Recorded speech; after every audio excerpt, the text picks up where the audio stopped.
My warmest greetings to our zestful instructor, Ma'am Giselle Tunog, listeners, and to my dear classmates. We are the presenters, namely Buban Edmark, Garcia Shayna May, Saraminas Bea Tiffany, Sinobio Charlene May, and Socorro Divina. We will discuss to you the different topics from chapters 6, 7, and 8, and we will start here with the topic skewness and kurtosis. Skewness and kurtosis are measures that give information whether the distribution is normal and abnormal. A distribution is said to be normal when skewness is equals to 0 and kurtosis is equals to 0.265. However, if the skewness is either positive or negative and the kurtosis is greater or less than 0.265, the distribution is said to be abnormal. The skewness. The formula for skewness is equals to 3, which is a standard, times the mean minus median divided by the standard deviation. Let's have this example from the given material wherein we'll find if the frequency distribution is normal or abnormal.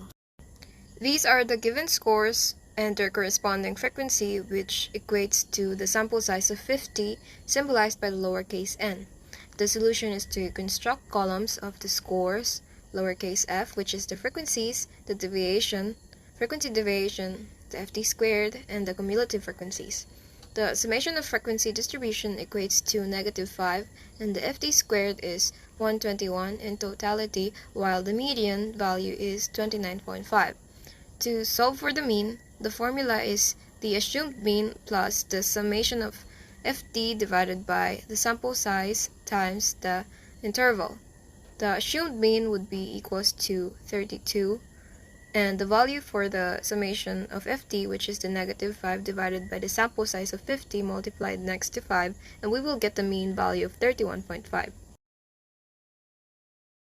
And now for the median, 29.5 plus half of the sample size, which would be 25 minus the cumulative frequencies of 21 divided to 10, which is the frequencies value times the interval of 5, we will get 31.5 as the value for the median as well. To solve for standard deviation, the formula would be interval multiplied to the square root of summation of ft squared minus the sample size divided to the summation of ft, which will be squared divided to the sample size. Substituting the values, we will get the 7.85 as our standard deviation value. And for skewness, with the given formula earlier, substituting all the value, we got here the 0 as our final answer, which translates to being our distribution, that of normal. So hello everyone, the topic that I will be discussing with you is all about the cortices. So the cortices is also another measures that tell us about the distribution. The distribution is said to be normal when the value of the cortices is equal to 0.265, it's considered as mesocortic. However, when the value is less than 0.265, this is considered as leptocortic. The distribution is abnormal, and when it is greater than 0.265, then it is considered as a platycortic. The distribution is also said to be abnormal. So we have the formula for cortices. We have the Ku, the cortices is equals to the quartile deviation over percentile 90 minus the percentile 10. So for example, let's consider the frequency distribution, whether it is normal or abnormal, by solving the value of cortices. So let's solve for Q1. Quartile 1 is equals to leptocortic plus n over 4 minus f, which is the frequency over f. So let's substitute. Since n is the population mean, is 50 over 4, let's divide 50 divided by 4 is equals to 12.5. So the 12.5, let's copy. So 24.5 plus 12.5 minus the frequency 9 over 12. So we have 3.5. 24, let's copy the 24.5 plus the sum of 125 minus 9 is equals to 3.5 over 12. And let's copy the interval, which is 5. And then 24.5 plus 17.5 over 12 is equals to 24.5 plus 1.46. So we have the quadrant 1, which is 25.96. And now we will going to solve for Q3. So we have Q3 is equals to the left quartic plus 3n over 4 is minus f, which is the frequency over the f and the interval. So let's substitute.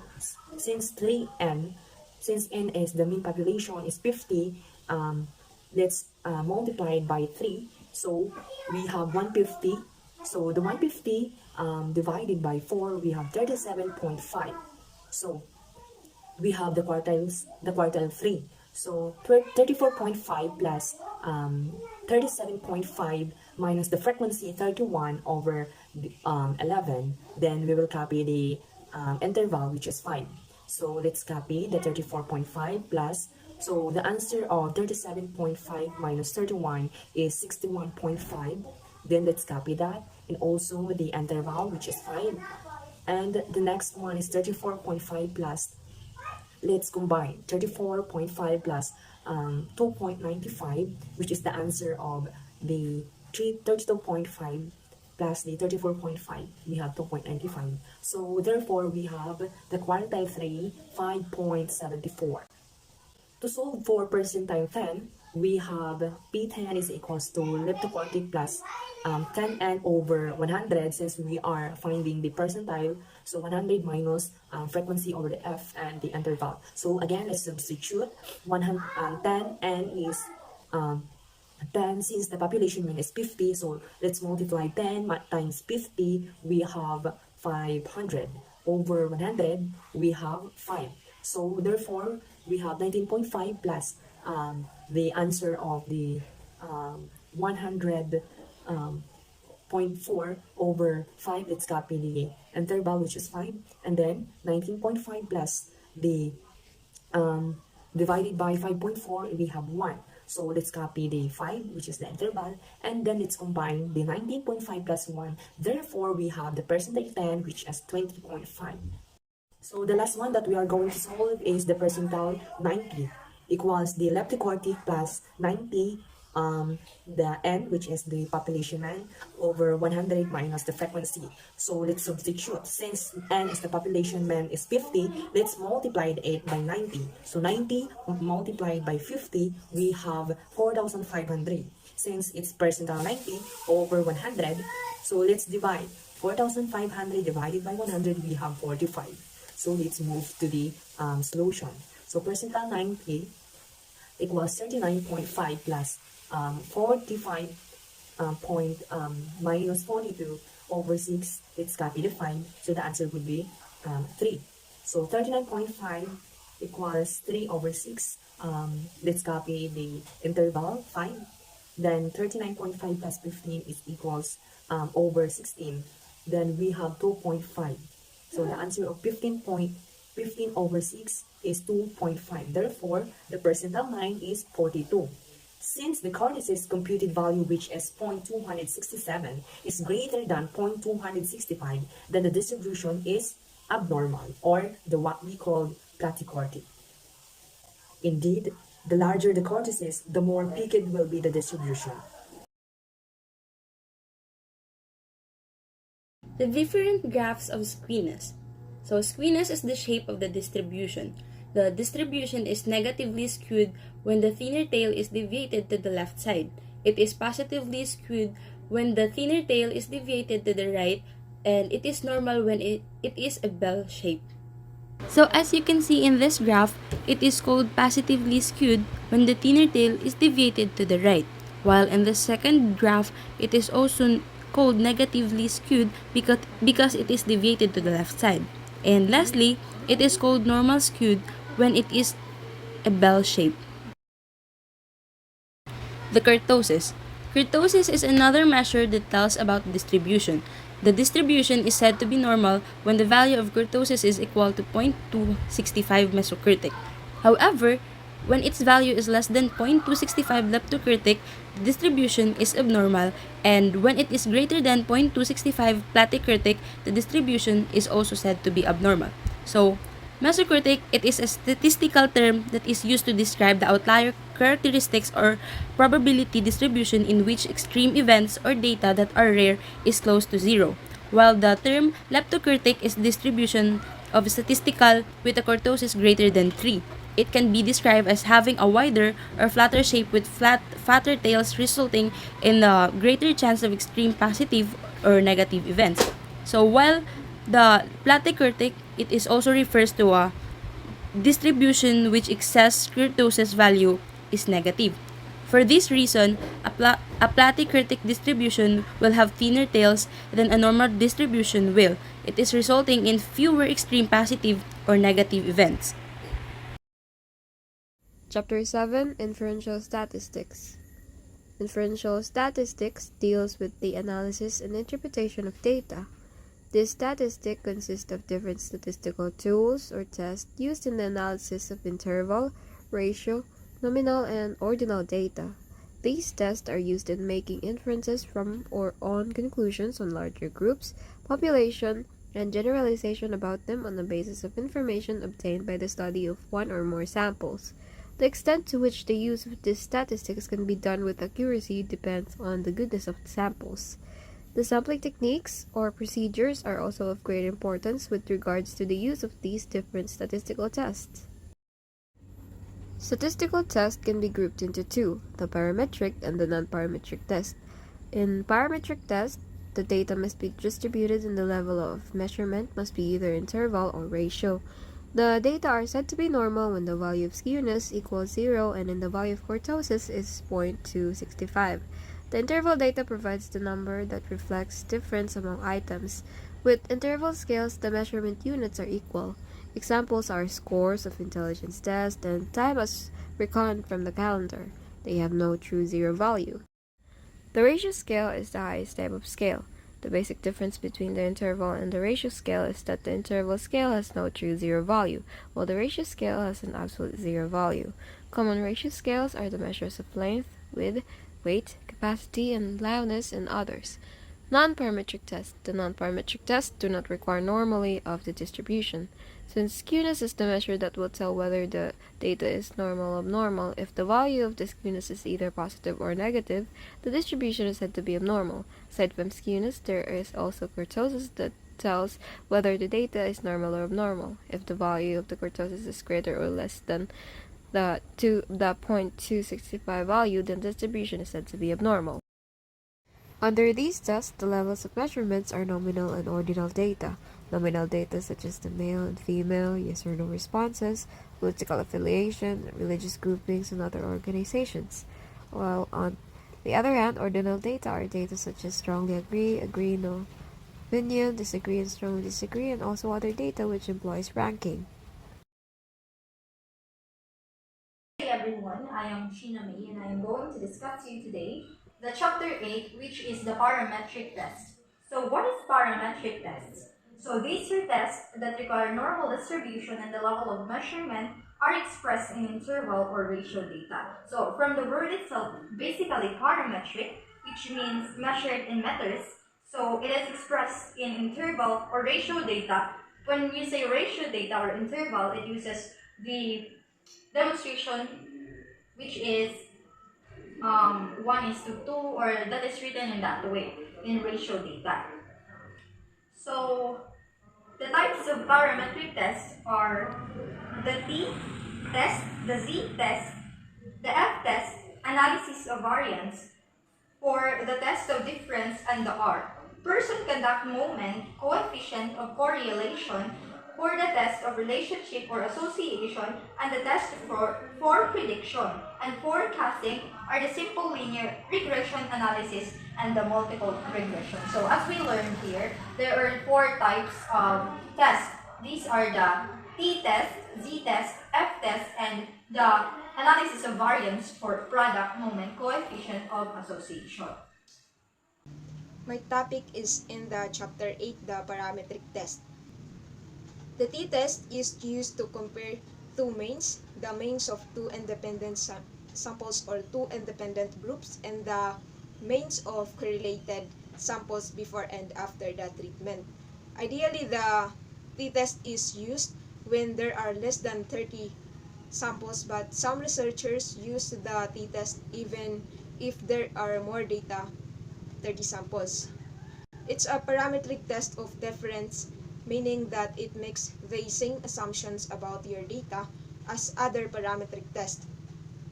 The t-test assumes your data are independent, approximately or normally distributed, and have a similar amount of variance within each group being compared. In t-test, if you want to compare more than two groups, or if you want to do multiple pairwise comparison, use an ANOVA test. In t-test, there are two types: the independent sample t-test or the one sample mean test. The one sample mean test used when the sample mean is being compared to the perceived population mean. However, if the population standard deviation is not known, the sample standard deviation can be used as a substitute. The formula is used when we want to compare the mean scores of two different groups of people or conditions. Here's the formula. Z is equal to the sample mean minus the population standard deviation multiplied to the square root of sample size and then divide it to the population standard deviation. And for the second type of the t-test, the paired samples t-test or the t-test for correlated samples, used when we want to compare the mean scores for pre-test and the post-test for the same group of people on two different occasions, or when we have matched pairs or before and after the treatment. The formula is T is equal to the main difference between the pre-test and the post-test divided by the square root of the sum of the squares of the difference between the pre-test and the post-test minus the summation of the difference between the pre-test and the post-test to the second power divided by the sample size divided by the sample size multiply the sample size minus 1. In paired sample t-test example, there are two steps involved in interpreting the results of this analysis. Step 1. Determining overall significance. In the table labeled paired sample test, we should check p-value.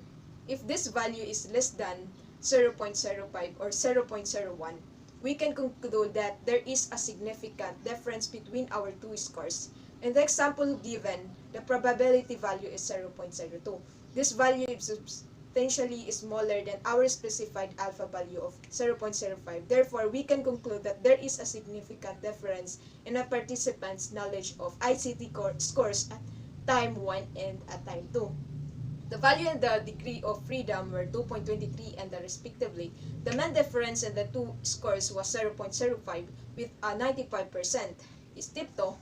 Comparing main values, having established that there is a significant difference. The next step is to find out which set of score is higher, the time 1 or the time 2.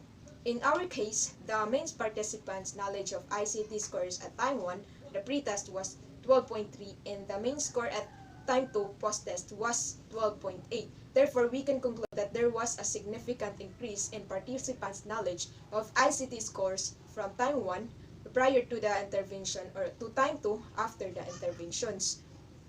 Next is the t-test for the independent samples groups equation. The equation is T is equal the mean of group 1 minus the mean of group 2 and divide it to the square root of the sum of squares of group 1 plus the sum of squares of group 2 divide the number of observation in group 1 plus the number of observation in group 2 minus 2. Then multiply by the total of 1 divided by the number of observation in group 1 and 1 divided by the number of observation in group 2. The second type of the parametric test is the F-test. The F-test is the analysis of variance or ANOVA. This is used in comparing the means of two or more independent groups. One-way ANOVA is used when there is only one variable involved.